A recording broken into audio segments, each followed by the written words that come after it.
고린도전서 1장 27절에서 29절에 있는 말씀을 바탕으로 해서 하나님 앞에 자랑치 못하게 하려 하심이니라. 이와 같은 제목으로 하나님의 말씀을 세 가지로 전해드리도록 하겠습니다. 첫째, 반석 위에 집을 지으라. 우리 제목을 한번 따라하겠습니다. 반석 위에 집을 지으라. 반석 위에다가 집을 지어야만 됩니다. 세상에 하나님을 믿지 않는 사람들은 종종 이와 같이 얘기를 합니다. 교회 다니는 사람들은 노인들, 그리고 여자들, 또 아이들만 다닌다고. 그리고 가난한 사람들, 또 실패한 사람들, 또 병든 사람들, 이런 사람들이 교회 가지, 뭐 건강하고 성공한 사람들이 어디 교회 가겠느냐고, 이렇게 종종 이야기하는 사람들이 있었습니다. 그들의 말을 들으면 반발을 하면서 아니라고, 무슨 소리냐고, 교회 어디 노인들만 있냐고, 어디 여자들만 있냐고, 남자들도 많이 있다고. 성공한 사람들, 건강한 사람들, 또 교회 와서 축복받고 잘 되는 일이 많이 있다고 이렇게 반발을 했습니다. 그런데 신앙사를 하면서, 목회를 하면서, 또 오늘 성경 말씀을 보니까 하나님께서는 세상에 미련한 자들, 그리고 약한 자들, 또 천하고 멸시받고 없는 사람들을 우선적으로 관심을 갖고 그들을 초청하신다는 사실을 발견하게 되었습니다. 우리가 세상을 살아가면서 삶의 집을 지어갑니다. 누구나가 다 반석에다가 집을 지으려고 합니다. 그래서 공부를 많이 합니다. 초등학교, 중학교, 고등학교 그걸로 끝나는 것이 아니고 대학을 들어가고, 대학 들어가서 공부한 걸로 끝나는 것이 아니라 대학원에 들어가고 유학 갔다 오고 박사학위 따고, 한 개로 만족하는 것이 아니라 두 개 또 따고 세 개 따고 이렇게 노력을 합니다. 기술을 배웁니다. 그리고 경험을 많이 쌓으려고 노력을 합니다. 그것이 반석 위에다가 집을 짓는 것이라고 생각하고 애쓰고 노력을 합니다. 그런데 어느 날 갑자기 한순간에 문제가 닥쳐오고 질병이 오고 여러 가지 어려운 일이 다가오면서 우르르 무너지는 일이 생길 때가 있습니다. 반석에다가 집을 짓는 줄 알았더니 어느 한순간에 우르르 무너지는 걸 보니까 아이고, 내가 지금까지 모래 위에다가 집을 짓고 반석에다가 집을 지은 줄 착각하고 살아왔구나, 이렇게 깨닫게 되는 것입니다. 제 친구 동생이 있었습니다. 한 번은 그 집에 놀러 갔는데 그 친구 동생이 큰 부자가 되어 있었습니다. 군대 가기 전에 아버지한테 부탁했습니다. 아버지, 저는 대학 가지 않겠습니다. 그 대신에 대학 학비, 등록금과 모든 책 사고 학교 다닐 때 필요한 비용들을 저한테 먼저 주십시오. 4년치를 다 저한테 주십시오. 하도 졸라대가지고 아버지가 그렇게 했습니다.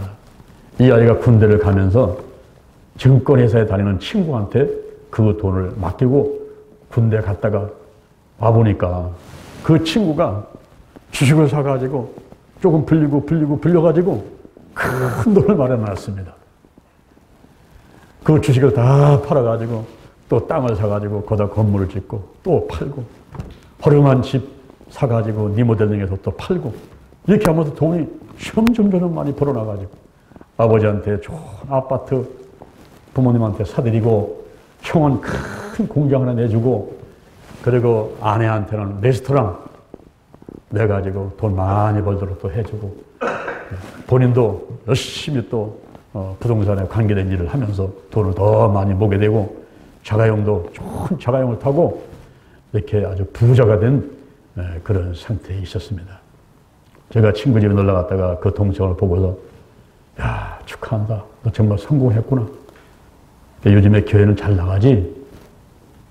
그랬더니 아이, 형님, 아니 이만을 살게 됐는데 뭐 교회를 다녀요?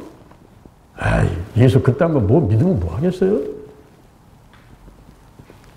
옆에 친구가 있다가 야, 임마 그런 소리 하는 거 아니야. 그 동생은 고등학교 때 학생회장을 하면서 열심히 교회를 다녀요. 새벽기도 나가고 철야 나가고 수요일 나가고 주일 나가고 열심히 신앙생활 했던 아이였습니다. 그런데 이 아이가 돈이 좀 생겨가지고 살만하게 되니까 에이, 이만하면 살게 됐는데 뭐 교회 같은 걸 다니냐고, 예수 뭐 그 땅을 믿느냐고 이런 얘기를 하니까 친구가 있다가 야 임마 그런 얘기 하면 안 돼 야단을 치더라고요. 내가 머쓱해져가지고 나는 신학교 다니면서 주머니에 좀 토큰 한 개, 두 개 잊어버릴까봐 그거 붙들고 다니는 그런 상황에서 뭐 더 이상 얘기할 수가 없이 그 애는 성공한 아이니까 부모님한테 아파트 사드리고 형님한테 큰 공장 내드리고 부인한테 레스토랑 내주고 뭐 좋은 자가용에 좋은 옷에 좋은 음식에 먹고 사는 그 앞에서 내가 뭐 찍소리 못하겠더라. 그래서 머쓱한 가운데서 돌아왔습니다. 그리고 한 1년 지났는데 어느 날 친구가 전화가 왔어요. 야, 우리 집 좀 와달라고. 큰일 났다고. 왜 그러냐더니 내 동생이 지금 감옥 가게 됐다. 그래서 달려갔습니다. 달려가서 상황을 들어보니까 부동산 사기업자한테 당해버렸어요. 그런데 자기가 당했는데 오히려 얘가 잘못된 걸다가 뒤집어 씌워가지고 특정경제가중처벌법에 우여가지고 감옥에 3년을 가게 됐고, 그리고 부모님한테 아파 사줄 때 부모님으로 해드려야 되는데 전부 자기 이름으로 해놨고, 형님한테 공장 내주면서 형님 이름으로 해주면 얼마나 좋겠어. 자기 이름으로 해놨고, 아내한테 레스토랑 내주면서 아내 이름으로 해줬으면 그래도 남았을 것 아닙니까? 전부 자기 이름으로 했다는 거예요. 자동차부터 집부터 막 몽땅 모든 게 숟가락 하나 남지 않고 다 없어지면서 알거지게 되는 그런 상태에 빠져버리고 말았습니다.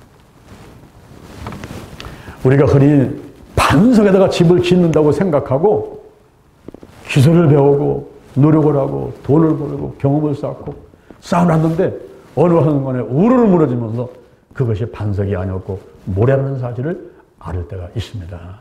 마태복음 7장 24절 이하에 보니까 반석에 집을 져라 그리하면 비가 오고 창수 안 오고 바람이 불어도 무너지지 않게 되느니라. 그러나 모래다가 집을 짓게 되면 비가 오고 창수 나고 바람이 불면 한순간에 무너지리라. 예수님께서 말씀하시를 내 말을 듣고 실행하는 자가 반석 위에 집을 지은 것이니라. 할렐루야, 할렐루야. 예수 그리스도 위에다가 집을 지은 것이 반석 위에다 집을 지은 것인데, 예수를 제쳐놓고 하나님을 제쳐놓고 자기 지혜와 자기 지식과 자기 노력으로 쌓아놓은 것이 그것이 반석이 아닌 것을 어느 한순간에 사람들이 깨닫고 탄식을 하게 되는 것입니다. 우리가 반석 위에다가 집을 지을 줄로 믿습니다. 인생에서 가장 우선순위를 하늘에 둬야 돼요. 여호와 하나님, 예수님, 성령님, 삼위일체 하나님이 내 생명보다 앞서야만 되는 것입니다. 우리의 집보다, 우리의 사업장보다, 우리의 가정보다, 내 건강보다 우리 삼위일체 하나님이 앞서서 그 위에 집을 지어갈 때 그것이야말로 튼튼한 반석 위에 집을 지은 것임을 믿으시기를 바랍니다. 우리가 2층, 3층, 5층 높은 집을 지을수록 기초를 튼튼히 하잖아요. 1층을 질 때는 대충 해도 되지만 그러나 10층짜리, 20층짜리 빌딩을 올릴 때는 거기에 기초를 튼튼히 해야만 됩니다. 특히 반석 위에다가 집을 짓게 되면 무너지지 않는데 모래 위에다가 매립지에다가 이런 데 집을 짓게 되면 깊이까지 새말뚝을 받아가지고 밑에를 튼튼하게 만들어야 건물을 올릴 수가 있지, 대충 올려놨다가는 다 헛수고가 돼버리고 마는 것입니다. 우리는 하루를 살더라도 반석 위에 집을 짓고 하나님 안에서 축복받고 행복하게 살아가는 여러분이 되기를 주님의 이름으로 축원을 드립니다. 두 번째, 하나님의 관심은 어디에 있을까요? 내가 이제 삼위일체 하나님의 반석에다가 집을 지은 상태에서 하나님의 관심이 어디 있는가 하는 것을 살펴볼 필요가 있습니다. 고린도전서 1장 27절 오늘 본문에 보니까 하나님은 세상에 미련한 자를 택해서 지혜로운 자를 부끄럽게 하려 하시고 약한 자를 택해서 강한 것을 부끄럽게 하려 하시고 천하고 멸시받고 없는 것들을 택하사 있는 것들을 패하게 하려 하시나니. 우리 하나님은 미련한 사람한테 관심이 있더라고요. 약한 사람한테 관심이 있고, 우리 하나님은 천하고 멸시받고 없는 사람한테 관심이 있어요. 가난한 사람들한테, 병든 사람들한테, 노인들한테, 못 배운 사람한테, 어린아이들한테 우리 하나님이 관심을 갖고 계십니다. 할렐루야. 빌리그레암 목사님이 간증을 할 때 참 감동이 있었어요.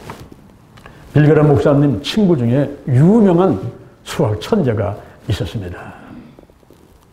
이 사람은 수학에 능하고 과학적으로 의학적으로 이런 곳에 그냥 온갖 생각과 마음과 실력이 쌓였기 때문에 아무리 하나님을 믿으라고 전해도 거절을 합니다. 예수 믿어. 하나님 섬겨야 돼. 에이, 그런 소리 하지 마세요. 그 하나님은 구겨진 휴지와 같은 것인데 왜 그거 쓸데없이 그걸 믿고서 시간 보내려고 이러면서 거절을 했습니다. 세월이 흘러가지고 이 수학 천재가 머리가 너무 좋으니까 스트레스를 너무 많이 받고 작은 것에도 견디지 못하고 이러다가 술을 먹게 됐습니다. 처음에는 사람이 술을 먹었지만 술이 술을 먹고 나중에 술이 사람을 먹고 술 중독자가 돼가지고 세상에서 방황하고 있을 적에 빌리그레암 목사님이 또 전도했어요. 또 권면했어요. 교회 오게 되면 주님을 만나. 그 주님 만나게 되면 당신 알코올 중독이 치유받을 수 있으니까 교회 나가죠. 그래서 이 사람이 전도를 받고 교회 와가지고 신앙생활을 잘하는 가운데 그 알코올 중독이 치유를 받게 되었습니다. 할렐루야. 그리고 나서 이 수학 천재 친구가 이런 얘기를 하더라는 거예요. 자기가 하나님을 믿기 전에는 하나님을 믿는 사람들이 미련한 사람들인 줄 알았더니 하나님을 믿고 나서 보니까 하나님을 믿지 않는 사람들이 미련한 것인 것을 깨닫게 되었다고. 그렇게 얘기를 하더라고요. 하나님을 믿는 사람들이 미련한 줄 알았더니 알고 보니까 하나님을 믿지 않는 사람들이 미련한 사람들이더라고요. 히브리서 9장 27절 한 번 죽는 것은 정한 것이고 그 후에는 심판이 있는데 이 미련한 사람들이 그걸 몰라요. 하나님 믿지 않는 사람들은 그걸 몰라요. 이 땅에서 70년, 80년, 100년까지 아니 1000년, 만년 영원히 사는 줄 알지만 이 땅에서 삶은 한계가 있어가지고 한 번은 반드시 죽게 되는데 그걸로 끝난 것이 아니라 그 후에는 천국과 지옥이 있음을 세상에 미련한 사람들은 모르고 있는 거예요. 고린도전서 1장 18절에 십자가의 도가 멸망받는 사람들에게는 미련한 것이요 구원을 얻는 우리에게는 하나님의 능력이다 그랬어요. 저 십자가에 예수님께서 못 박혀 돌아가실 때 우리의 죄와 저주의 값을 짊어지고 돌아가신 것을 하나님을 믿지 않는 사람들은 몰라요. 얼마나 미련한 사람들인지 그걸 모르는 겁니다. 마태복음 11장 25절 이하에서 하나님은 말씀하십니다. 천지의 주제이신 아버지시여 이것을 지혜롭고 슬기로운 자들에게는 감추시고 어린아이들에게 나타내셨나이다. 이것이 옳소이다. 아버지의 뜻입니다. 아버지의 뜻입니다. 마태복음 11장 25절에서 예수님께서 그런 고백을 하시는 거예요. 천지의 주제이신 아버지요 이것을 지혜롭고 슬기로운 자에게는 숨기시고 어린아이들에게 나타내는 어린아이. 이 어린아이같이 순수한 사람들은 하늘의 비밀을 빨리 깨닫는데 스스로 공부 많이 했다고 그러고 지식이 있다고 그러고 돈이 있다고 하고 힘이 있다고 하고 내 주먹을 믿지 하고 교만하게 있는 사람들은 지혜롭고 슬기로운 사람 같지만 그들은 하늘의 비밀이 감춰져 있습니다.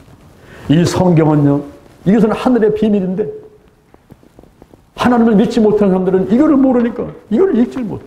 여기에 정치, 경제, 사회, 군사, 학문 모든 것 인상의 생사하고 흥망성쇠가 다 기록되어 있고 인종과 국가와 시대를 초월해서 모든 하나님의 비밀이 계획이 여기에 다 기록되어 있는데 순수한 사람들, 미련한 사람들, 가난한 사람들, 실패한 사람들은 병들었을 적에 기도에 올라가서 금식하면서 하나님의 부르짖고 기도하다가 성경책 읽으면서 하나님의 비밀을 발견하게 되는데, 하나님을 믿지 않는 사람들 스스로 반석에 집을 지었다고 생각하면서 기술을 배우고 공부를 하고 사람의 지혜와 지식으로 무장한 사람들, 그러면서 예수님 믿지 않고 하나님 믿지 않는 이런 사람들은요, 비밀을 몰라. 지혜가 없어요. 지혜가. 세상적인 지혜는 있는데 하나님의 지혜가 없어요. 이 지혜는 문제를 풀어내는 원동력인데 하나님의 주실 때 깨달아지는데 그것이 없다 이 말입니다. 그러니 이들이야말로 미련한 사람들이라는 거예요. 여러분들이 혹시 김혜자라는 사람 압니까? TV 탤런트 김혜자. 얼마나 연기를 잘합니까? 얼마나 정숙한 여인같이 보입니까, 여러분? 응? TV 드라마 보다가 탤런트들이 연기하는 거 보면 어쩌게 그렇게 꽉 맞을 때 눈물이 뚝 떨어지고, 어쩜 그렇게 마음에 감동이 있어도 연기를 잘합니까? 그런데 이 김혜자 씨의 생활을 자세히 살펴보게 되게 되면 이분은요, 아주 담배 꼴추였어요. 담배 꼴추. 담배를 피지 않으면 살 수가 없는 사람. 왜냐하면 겉으로 볼 때는 유명한 것 같지만은 연예인들은 인기 떨어질까봐 늘 불안하고 그것이 나중에는 공황장애까지 가게 되는 거예요. 잠을 못 자게 되고 술을 먹어야 잠을 자고 수면제를 먹고 너무 불안하고 두려워가지고 줄담배를 피게 되는 이런 생활들을 하고 있는 것을 우리 일반 사람들은 잘 깨닫지 못할 때가 있습니다. 그런데 김혜자 씨가 유명한 TV 드라마 탤런트지만 줄담배를 피워대는 거예요. 이번에 예수를 믿고 교회 갔지만 교회 가고 오면서도 담배를 피고 성경 읽으면서도 담배를 피고 이 담배를 끊지 못하는 사람이었다는 거예요. 그런데 어느 날 이 사람이 담배를 피는데 이상하게 담배 맛이 써서 피울 수가 없는 거예요. 이상하네. 이거 왜 담배를 쓸까 이거. 맛이 없어. 그래가지고 담배를 피기가 싫고 담배 맛이 없고 담배가 쓰고 그래서 미국에 있는 딸한테 전화를 했습니다. 얘야, 나 요즘에 건강이 좀 나빠졌나 봐. 담배를 피려는데 담배가 쓰고 맛이 없고 담배 피기가 싫어져. 그랬더니 미국에 있는 딸이 전화기에다 소리를 치는데 울면서 하나님 감사합니다. 하나님 감사합니다. 하나님 감사합니다. 막 그러고 있는 거예요. 그래서 야, 너 무슨 소리 그렇게 하고 있는 거야? 뭐가 하나님께 감사야? 뭐가? 엄마, 내가 엄마 담배 끊게 해달라고 하나님 앞에 석 달 동안 작정 새벽 기도했어요. 할렐루야. 엄마 담배 끊게 해달라고 새벽에 매일같이 나가서 석 달 동안을 작정 기도를 했더니 하나님이 역사하셔가지고 지금 엄마 담배 못 피게 하고 쓰게 만들고 싫어지게 만드는 건데 이거 하나님의 응답이에요. 하나님의 역사야. 하나님 감사합니다. 감사합니다. 감사합니다. 세상 사람들은 만약에 담배 끊기 위해서 석 달간 작정기도 한다면요. 에이, 그런다고 해도 되냐고. 그 미련한 짓이라고. 그 시간만 버리고 그거 괜히 건강만 해치고 뭐 새벽에 일어나가지고 거기 교회 가서 그 기도한다고 석 달 기도한다고 그게 이루어지는 거예요. 이루어지는 거예요. 이렇게 세상 사람들은 미련하다고 얘기할지 모릅니다. 그런데 하나님께서는 그 기도를 들으시는 거예요. 그렇습니까? 에레미야 33장 3절에 너는 내게 부르짖으라 내가 내게 응답하겠고 네가 알지 못하는 크고 비밀한 일을 내게 보이리라. 크고 비밀한 일, 사람들이 알 수 없는 일, 이 머리로 마음으로 생각할 수도 없는 일, 그런 일들이 우리 앞에 나타나게 되는데 여러분들이 더욱더 우리 하나님께 기도하셔서 좋은 응답들을 많이 받게 되기를 주님의 이름으로 축원을 드립니다. 시편 46편 5절에 새벽에 하나님이 도우신다고 그러시죠. 새벽에도 나오셔가지고 기도할 때 우리 하나님께서 크게 응답하시고 크고 비밀한 일을 여러분 생애에 보여줄 줄로 믿습니다. 정기적으로 시간을 정해놓고 달려와서 기도하는 거예요. 새벽에도 기도하고 아침에도 기도하고 오전에 하고 오후에 하고 저녁에 하고 계속 기도하는 것입니다. 기도는 봄밭에 뿌려놓은 씨앗과 같은 거예요.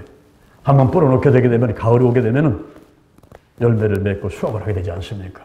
일단 기도해놓고 보는 거예요. 기도는 내가 하지만 응답은 치유는 하나님이 하시는 거기 때문에 나머지 결과를 걱정하지 말고 일단 기도 먼저 하게 되는 여러분 되기를 주님의 이름으로 축원을 드립니다. 아멘. 하나님은 어디에 관심이 있을까요? 미련한 사람한테 관심이 있어요. 약한 사람한테 관심이 있어요. 천하고 멸시받고 없는 사람들에 관심이 있어요. 그들이 하나님께 달려가지고 기도하면서 하나님께 은혜와 축복을 받게 하려고 그들을 불러주시는 거예요. 세 번째, 하나님 앞에 자랑치 못하게 하려 하심이니라. 고린도전서 1장 29절에 보니까 아무 육체든지 하나님 앞에 자랑치 못하게 하려 하심이니라. 힘이 있는 사람이나 힘이 없는 사람이나 돈이 있는 사람이나 돈이 없는 사람이나 많이 배운 사람이나 배우지 못한 사람이나 젊은이나 어르신들이나 연세 많으신 분들이나 아이들이나 아무 육체라도 흑인이나 백인이나 황인종이나 시대와 국가와 인종과 민족을 초월해서 아무 육체라도 하나님 앞에 자랑치 못하게 하려고. 이거는 하나님이 하신 거야. 이거는 하나님이 하셨지 내가 한 게 아니야. 이렇게 하나님 앞에 자랑치 못하게 하려고 미련한 자를 부르고 약한 자를 부르고 천한 사람을 부르고 가난한 사람을 부르고 힘없는 어르신들을 부르고 아이들을 부르고 그래가지고 하나님이 함께 하시면서 그들이 기도할 때 크고 비밀한 일을 다 받은 일로 축복하시는 분이 하나님이신 것입니다. 사무엘상 17장에 이스라엘 백성들과 블레셋이 전쟁을 하는데 블레셋에 큰 장수 하나가 나와서 소리를 쳐댑니다. 그 사람의 이름이 골리앗이라는 사람이었어요. 골리앗. 이 사람이 키가 2m 70cm였습니다. 여러분의 키가 지금 얼마입니까? 여러분의 키가 얼마입니까? 2m 70cm는요, 지금 천장 닿을 만큼 이렇게 큰 사람이에요. 머리부터 발끝까지 완전 무장을 하고 손에 창을 들고서 다리를 굴러가면서 소리를 쳐댑니다. 이스라엘 백성 가운데 한 사람을 내보내라. 나하고 싸워가지고 그 사람이 이기면은 나와 우리 모든 블레셋 민족이 너희의 종이 될 거다. 그러나 내가 이기면은 이스라엘 백성과 너희 모든 왕부터 백성들 전부 다 우리 블레셋 사람들이 종이 돼야 된다. 자, 한 사람 뽑아서 나오너라. 소리를 치는데요. 사울 왕부터 시작해가지고 모든 이스라엘 백성들이 사시한번 떨듯이 떨기만 하고 아무도 나서지 못하는 거예요. 그때 그 자리에 한 사람이 나섭니다. 누굴까요?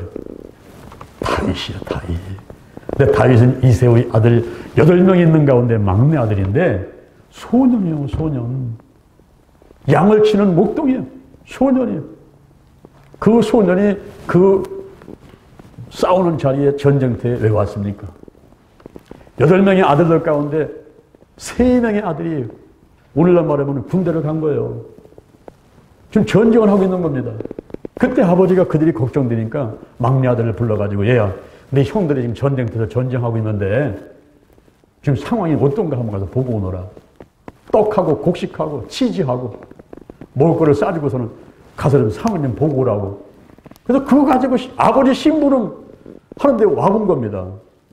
왔더니 지금 2m 70cm 되는 어마어마한 골리앗이 소리를 치고 있는데 다윗이 막 화가 나는 거예요. 아니 저는 할례받지 못한 이방인이 어디 우리 이스라엘 백성들을 저렇게 무시하고 있냐, 모욕하느냐. 화가 나는 거예요, 어린 소년이. 그래서 왕 앞에 나갔습니다. 왕이시여, 내가 나가가지고 저 골리앗하고 한번 싸워보겠습니다. 그랬더니 딱 보니까 목동 소년인데 이게 게임이나 되겠습니까? 지금 유치원생하고 지금 대학생이 싸워야 되는데 게임이 안 되겠는 거야. 그러니까 네가 나가서 뭐 싸울 수 있겠냐? 아이, 싸울 수 있다고.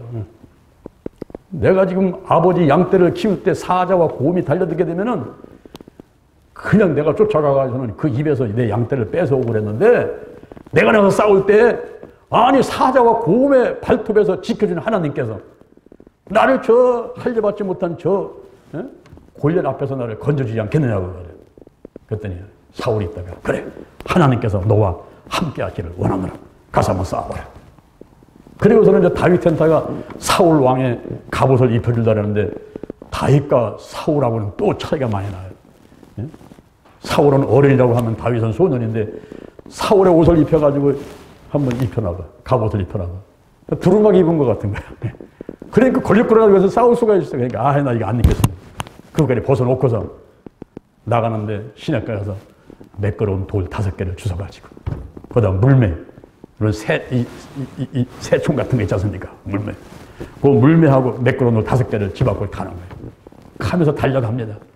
달려가면서 소리를 쳤는데 너는 칼과 창과 단창으로 내게 오거니와 나는 만구의 여호와의 이름으로 나가노라 하면서 그 물매다가 돌을 넣어가지고 돌리면서 근데 그 돌이 날아가서 어디 박혔습니까? 맞박에 박혀버렸어요. 이마에 딱 박혔는데요. 여러분 야구 선수가 공 던질 때 130, 150km를 달려도요. 그거 맞고 여기에 들어가지 않습니다. 이 이마에 가서 맞아 떨어질지 몰라도 이 안으로 파고 들어가겠습니까? 그게 그 돌에 누가 지금 역사를 합니까? 하나님이 함께 하시면서 성령이 역사를 하시면서 거기에 힘을 주면서 속도로 그냥 1000km, 2000km를 나게 만들어가지고 그것이 달려가가지고 정확하게 이마의 정중에 가서 딱 맞아가지고 2m 70짜리가 뻥 떨어져 버리니까 다윗이 달려가가지고 그 물에다 칼을 빼가지고 목을 잘라버리는 거예요. 브레 사람들이 보다가 막 혼비백산 다 도망가는 거야. 다 도망가요. 그래가지고 이스라엘 백성들이 크게 승리를 하게 되었습니다. 할렐루야, 할렐루야. 이럴 때 하나님께 박수 한번 쳐야 돼요. 네. 이게 어떻게 사람이 하는 일입니까, 사람? 저는 지금 치유사역을 하면서요. 제가 이렇게 손을 얹고 안수할 때 어제는 그런 생각이에요. 자신이 없어. 아이고, 내가 이 사람을 어떻게 고쳐? 이 암을 어떻게 고쳐? 이 허리 아픈 거 어떻게 고쳐? 이렇게 자신이 없을 때가 있어요. 그래서 늘상 외칩니다. 기도는 내가 하고 치유는 하나님이 하는 거예요. 중요한 것은 믿음이요. 더 중요한 것은 성령 안에서 하나님의 음성을 듣고 지시하시며 순종하는 거예요. 주여 제가 손을 얹었사오니 여기에 하나님이 역사하여 주옵소서. 함께하여 주시고 성령이 역사하시고 그러면서 이 질병이 치유하게 하여 주옵소서. 막 그러다 보면 이 손이 막 떨어 막 떨면서 막 할 때 이게 내가 일부러 떠는 것도 아니고 때리는 것도 아니고 열왕기하 13장 16절에 안찰 이 기도는 바로 성령의 힘이 실린 거 하나님의 힘이 실린 그런 안수기도를 말합니다. 그럴 때 하나님이 역사하시면서 그 질병이 치유하게 되는 것입니다. 할렐루야. 오늘 여러분 앞에 어떤 문제가 있습니까? 어떤 질병이 있습니까? 어떤 어려움들이 있습니까? 다윗과 같이 물매를 돌리면서 매끄러운 돌을 가지고 던지면서 귀신은 떠나가라! 문제는 떠나가라! 모든 질병은 떠나가라! 다 떠나갈 줄로 믿습니다. 아멘. 하나님이 역사하신단 말이에요. 성령이 역사하신단 말이에요. 그래서 결국은 하나님 앞에 아무 육체도 하나님 앞에 자랑치 못하게 하려고. 이거는 하나님이 하셨습니다. 내 평생 하나님이 하셨습니다. 오늘 내가 있게 된 것은 하나님의 은혜입니다. 할렐루야. 이런 고백을 하나님이 받기를 원하시는 거예요. 오늘 여러분에게 3가지 말씀을 드렸습니다. 우리는 한평생 살아가면서 반석의 집을 지어만 되겠습니다. 하나님은 어디에 관심이 있습니까? 미련한 사람에게, 약한 사람에게, 가난하고 천하고 멸시 많은 사람들에게. 오늘 여러분이 스스로 그렇게 생각합니까? 나는 노인이라서 이제 힘도 없어, 돈도 없어. 아이고, 나는 어린아이라서 나는 돈이 없어, 난 집이 없어서. 없는 거 생각하지 말고 여러분에게 있는 것이 무엇인가를 찾아보시고 우리 하나님 앞에 달려와가지고 우리 하나님을 의지하고 달려갈 때 우리 하나님께서 크게 역사할 줄로 믿습니다. 할렐루야. 다윗이 골리앗을 무너뜨렸듯이 여러분 앞에 있는 문제와 질병과 각종 어려운 일들을 태산 같은 어려운 문제를 하라도 한순간에 다 무너질 줄로 믿습니다. 믿습니까? 할렐루야. 자, 잠시 한번 기도하겠습니다.